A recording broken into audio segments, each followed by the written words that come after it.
WOS, fanáticos por tecnologia. Fala pessoal, beleza? Anderson, consultor de vendas aqui da WAZ.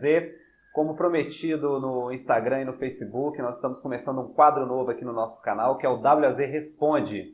E a temática desse primeiro quadro foi processadores, né? Recebemos algumas perguntas nas redes e hoje eu vou respondê-las aqui de uma maneira mais simples, tentar ser bem específico para vocês entenderem a mensagem que eu quero passar aqui aos nossos usuários e clientes que acessaram nossas redes, tá bom?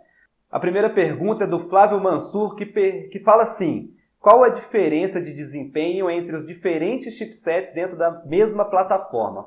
Bom, Flávio, é o seguinte, a diferença em desempenho, ela não existe se a gente deixar o processador na mesma condição, né?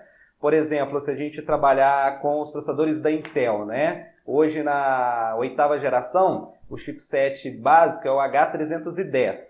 Ele, com o processador padrão, na frequência padrão, né? Ele vai ter o mesmo desempenho do que tem o chipset B360 ou o Z370, né? O que difere um e outro, dando um exemplo aqui que você pediu, são as funcionalidades que a placa-mãe oferece. Por exemplo, o H310 é o chip mais básico, ele tem 2 slots de memória, tem 4 conexões de HD somente, 4 conexões SATA, né? É bem mais limitado. No B360 a gente já tem 4 slots de memória, já tem 2 PCI Express 16X para um eventual Crossfire, por exemplo, né? E no Z370 é onde está as tecnologias mais interessantes, né? USB 3.1, tipo C, as conexões mais rápidas, o M2, utilizando o padrão NVMe no HD SSD, por exemplo, né? Essa que é o fator diferencial.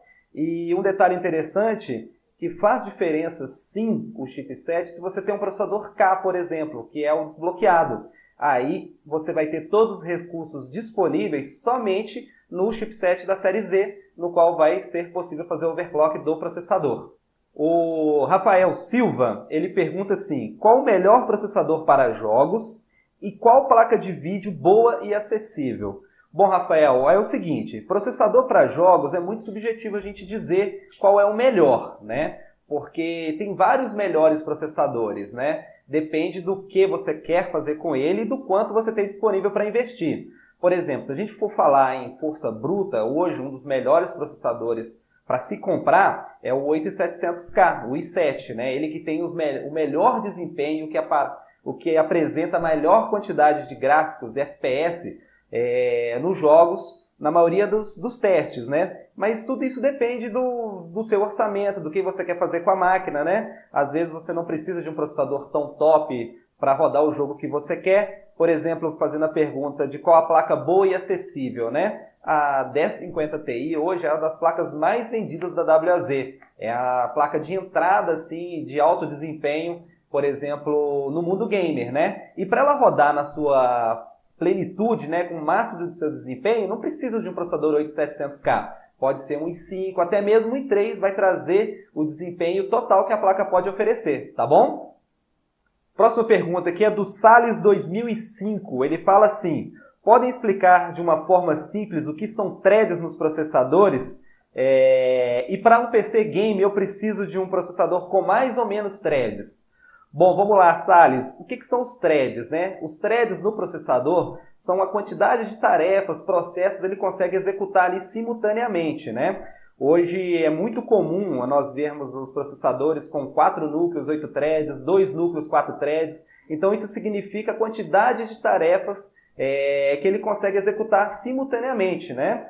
Falando de maneira básica, existem programas que aproveitam muito bem essa questão e outros não. Um exemplo de um programa que aceita muito bem a quantidade maior de threads no processador são aqueles de edição, por exemplo, de CAD, né, que usam toda a força bruta do processador para executar a tarefa de maneira mais rápida. Agora, voltando aqui em jogos, né, o que é mais importante, um processador com mais ou com menos threads?